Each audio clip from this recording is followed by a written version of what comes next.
حضور صلی اللہ علیہ وسلم نے ارشاد فرمایا،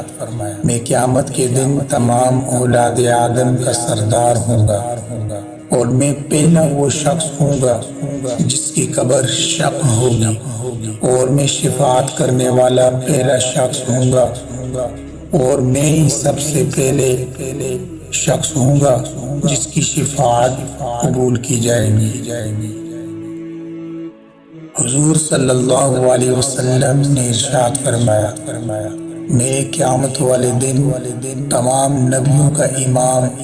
اور پیشوا ہوں گا، اور ان کی طرف سے خطاب کرنے والا ہوں گا اور ان کی سفارش کرنے والا ہوں گا، اور میں بطور فخر یہ نہیں کہتا۔ حضور صلی اللہ علیہ وسلم نے ارشاد فرمایا، میں قیامت والے دن پیغمبروں کا قائد اور پیش رو ہوں گا، اور یہ بات میں بطور فخر نہیں کہتا،